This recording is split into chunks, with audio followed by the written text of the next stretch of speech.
Let's talk about e-reservation. E-reservation is the way we can reserve our bookings like hotel or flight booking or road trip booking, etc. with the help of electronic device. So e-reservation is the process of getting a ticket booked to travel anywhere in the world using internet. So these are the some websites or name of the services that offers this facility of e-reservation, like abhibus.com, redbus.in, cleartrip, irctc, etc. Okay, so there are any advantages of e-reservation. First, safety. While booking an e-ticket, you can directly store your details in the company database. It is safe and reliable to make any changes, cancellations, or annotations, as all these take place inside the secure electronic database. So it provides you the safety of information. Second is ease means e-tickets can be purchased online and printed at home. The theft or loss of the printed e-ticket is not a worry. It can easily be retrieved and reprinted again. Third facility is available anywhere, that is 24/7 facility. Buying an e-ticket is simpler and faster. One can buy e-tickets anywhere where there is an internet connection. And last but not the least, it is fast. E-tickets cuts on manual time. That is, you don't have to stand in a queue, etc. for getting the tickets. The need for middlemen, the best price, the best routine availability, all these can be made available by websites offering this type of e-ticketing system. So these are the advantages of e-reservations. Now let's talk about the some of the applications area where e-reservations can be used. It can be used in travel tickets. One can e-reserve tickets for train travel, air-based travel from different sites that provide with this facility. Hotel rooms. With e-reservations, one can reserve rooms in different hotels, okay, according to their budget. Sports matches, using e-reservation you can buy tickets for matches of different sports. Okay, movie and theater ticket e-reservation, you can buy e-tickets for a movie show or a theater playing using sites, apps like Book My Show or Paytm, etc. Events also, using e-reservation you can buy tickets for events taking place in a city, such as exhibition, fairs, live performance, etc. So these are the areas where e-reservation applications can be used. So here you can see that IRCTC is also an example of e-reservation. Book My Show is also an example, Make My Trip, yatra.com, etc. Okay, now we will see about the e-reservation process. So here you can see the images that first of all you have to fill the registration form to create account. Here we are talking about the IRCTC website, how we can book ticket. Okay, so first of all you have to fill the registration form to create your account. For all these services we need an user login ID and password. So for getting that login ID and password, you have to fill a registration form, that you can say ticket registration form. After filling ticket registration form, you have to go on login to account. There you can use that login ID and password to get into your account. Third step is, after login to account, you have to check the availability of the service and then you have to fill the form and make payment. So here in the image 2.19 you can see the checking availability of tickets. If it is available, then you can book on clicking on book now. You can book your ticket, that is filling form. In that you have to enter the name of a person, age, gender, and your birth preference. That means you want lower birth, middle birth, or upper birth. Like this you can book your train ticket, or similarly you can go for flight ticket also. With their options can be different, but process remains the similar. Okay, first you have to log into your account and then you have to choose the correct option. So this is about the IRCTC train ticket booking. Okay, let's talk about the next service, that is e-governance. E-governance means accessing the government facilities with the help of electronic media, or if we talk about the definition, you can say e-governance refers to application of electronic means in governance with an aim of fulfilling the requirements of common man at affordable cost and in fastest possible time. Okay, so this e-governance means we are interacting, that citizen of India can interact with the government 24/7. It helps the citizen to connect with the government facility via electronic means. Use of electronic means in internal government operations to simplify, improve democratic government and business aspect of governance. Okay, so this is about e-governance. Now we will see that in the domain of e-governance, the interaction is an umbrella term that covers the delivery of government products and services like exchange of information, communication, transactions, and system integration.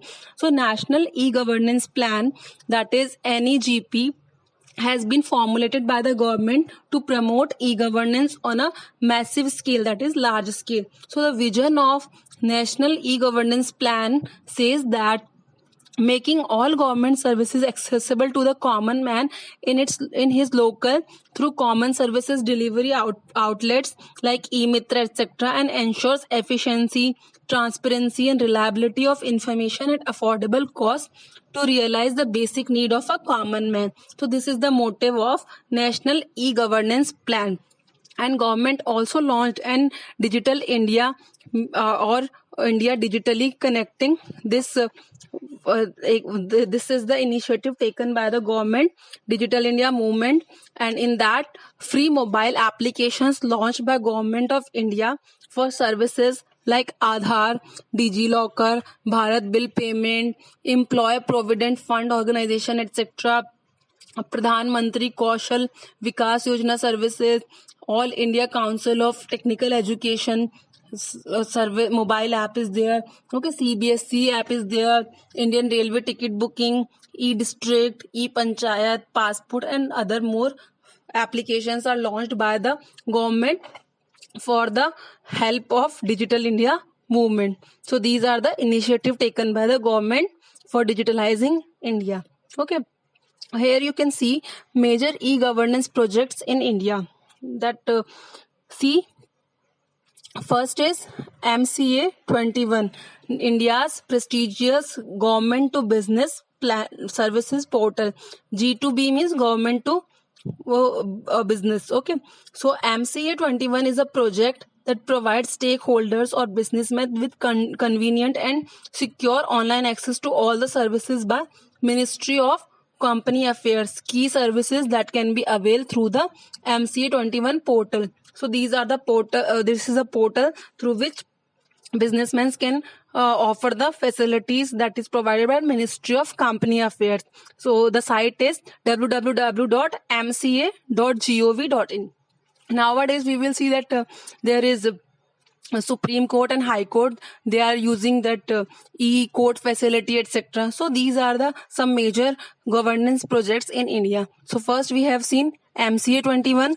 Now second is Consular Passport and Visa Division. We can form a passport with the online facility. So the Consular Passport and Visa Division is a division of Ministry of External Affairs that provide Indian Passport Office for people of India. It is an executive agency of Government of India that is responsible for issuing Indian passport.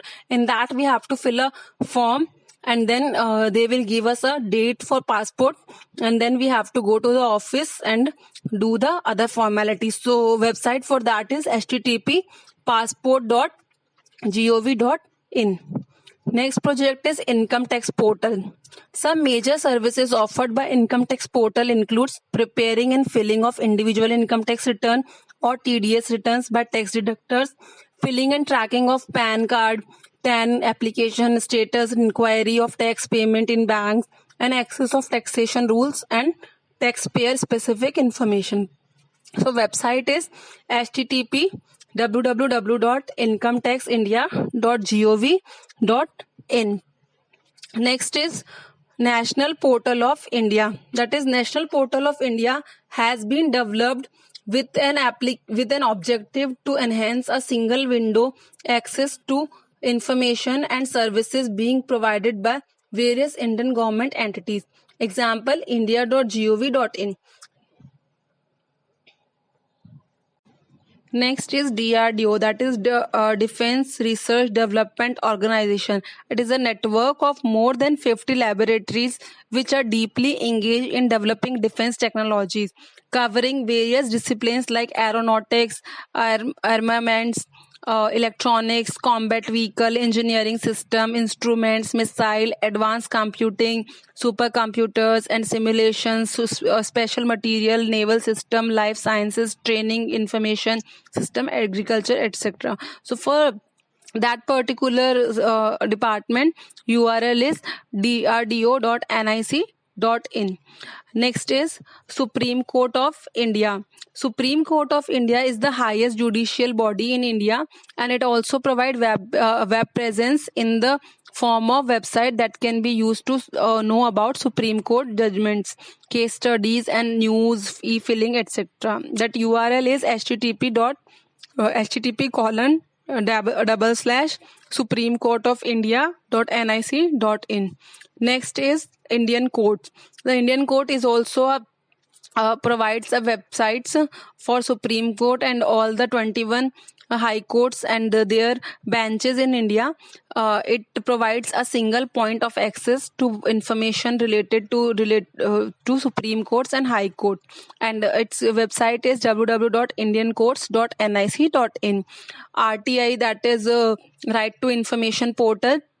Right to Information Act 2005 mandates timely response to citizen request for government information.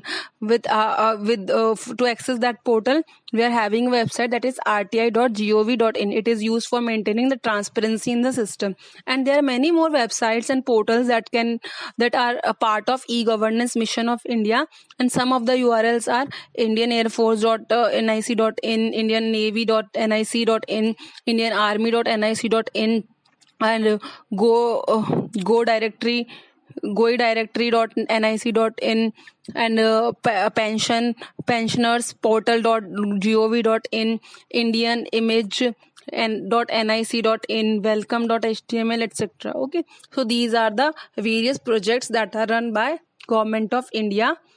Okay, and let's talk about the advantages of e-governance.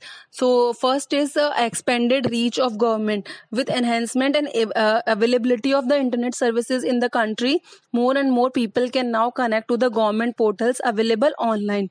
Second is increased convenience. With the increased population and accessibility of online government portal services like applying for passport, license, document related to property, etc., has been convenient to access.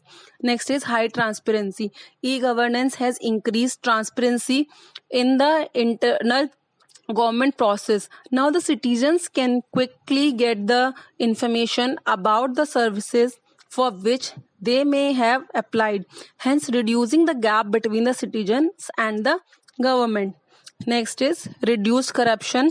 Barrage of bureaucratic hurdles and inadequate mechanism of complaint handling can lead to corruption. So e-governance makes all the bureaucratic processes transparent and clear, which helps to de-escalate the problem of corruption. That means decreases the problem of corruption. Next is direct participation of constituents. People can now report various problems on the government portals, and the different government bodies present on the portal can collaborate with people to provide a solution to their problems. This has enhanced the active participation of people in a democracy. Next point is reduction in overall cost. Administrative cost is the cost incurred by the government in providing various services to its citizens. With the help of e-governance, the expenditure on the development of infrastructure facility is minimized to a large extent. Okay, so let's talk about some of the disadvantages of e-governance. First is non-availability of internet services in many rural and remote areas. So it has the rural people, they are not having access to the government portal, and then it becomes difficult for them. Second point is, despite providing a high level of security, the government portal are still vulnerable. That means open to cyber attacks, stealings, and misuse of data by the hackers. Third point is lack of awareness among people about the services provided by e-governance. The rural people, they are not so techno savvy, so they are facing the problems and has not been able to serve the purpose for which it was initiated. So no knowledge or little knowledge of these services has kept people away from using these services.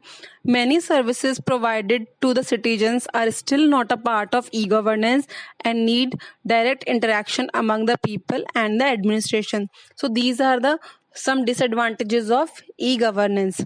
As I have already told you that everything is having pros and cons, so we have to consider both the positive and negative aspect together. Okay, so let's talk about the e-group. E-group refers to an online community, as we have seen the news group, so that is particularly related with news, and here e-group means it can be with any group. So it is just an online community where people discuss on topic of common interest. A message posted in such a discussion board discussion is known as post, and all the posts are listed together on a discussion board which is viewable to all the members of the group. So it is just a group of people that can interact with their thoughts and ideas commonly at some platform, and each post each individual things that you are sending, that is known as post. So now here I will not tell you about the advantages and disadvantages of e-group. That is your homework, that you just find out and read from your books about the advantages and disadvantages. And if you are having any problem in e-groups, then you can ask me here. Okay, so let's talk about the next topic, that is social networking. Social networking service, that is also known as social networking site or social media. It is an online platform which people use to build social networks or social relationship, or you can say networking means grouping. So social grouping over the internet is known as social networking. Okay, who can share similar personal or career interest, activities, background, or real life connection. So best example of social networking site is Facebook. Apart from that, Instagram, Twitter, LinkedIn, these are the examples of social networking site, and all of you are somewhere related with the social networking site. So second point is social networking services vary in format and number of features. They can incorporate a range of new information communication tools, operations on desktop, laptops, mobile devices, etc. So social networking sites allow the users to share ideas, digital photos, videos, or posts, and to inform others about online and real world activities and events with people in their network. So it is sharing of information. Next is there are some advantages of social networking site and disadvantages also. So here advantages are easier to connect with social networking. We can connect with our friends or relatives by creating our account and finding them. So the advantage is that we can it is easier to connect with friends, families, classmates, customers, and clients in today's fast paced life with otherwise which is difficult in real life. And you can also rekindle with your old friendships, share family photos and special events in your life with just a click on the mouse. Next is create new connections. With social networking we can create a new connection with the stranger also. If we are having a proper communication, we can become friends. Okay, you can say that with that social networking we can seek out groups that are focused towards special interest and hobbies and can connect with those that share the same interest as ours. Okay, third thing is free business promotions. These social networking sites are also are also used for promotions, ads, etc. So companies and artists can reach a diverse and large number of people using social media sites. This allows them to promote and market themselves and their products on a large platform. Many of you have seen some videos, maybe watched some videos on the other post on Facebook, and then in between you will find some promotional ads. So that is just for promotion, business promotion. Okay, Next point is ads in criminal cases. Social networking services are increasingly being used in investigation of criminal cases. It can provide evidences in the form of photographs, status updates, people location at a particular time, and conversation between the persons involved. So it helps in cases, criminal cases also. Last point is spread information incredibly fast. Social networking sites provide a medium through which news and other important information can be shared or spread like a virus. So we can use this term also, that this video is becoming viral. So that means it is spreading much fast. So important events and casualty in a terror attack or missing children are all communicated, and immediate actions can be taken for the same. So these are the advantages of social networking. Now let's talk about the disadvantages of social networking. So first one is cyberbullying. Cyberbullying means someone is using someone other's identity, or they are just harassing someone. That comes under the cyberbullying. So increased use of communication technology has led to a new form of harassment known as cyberbullying. Young kids publicly harass one another by sending or posting abusive text messages, email, or pictures which are visible to the entire cyber world. So that comes under the category of cyberbullying, and it is also a crime. Second point is less real life interaction. With the increase in social networking communities, people prefer to meet their friends and relatives via social networking sites only. That results in lack of real time interaction. Third is addiction. That is also a problem, that people get addicted to these sites. Third is misleading information. Social networking sites can be quick way for people to learn about breaking news, but it is also not always accurate. Some people spread false and misleading information through these websites, which unnecessarily cause panic among others. Next is misuse of information.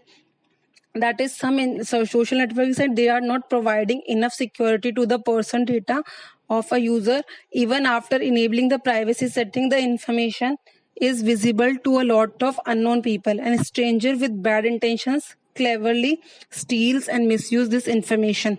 Third one, or next one is fake profiles. Social networking site have a massive number of users with the fake identities who may exploit others people and mislead them.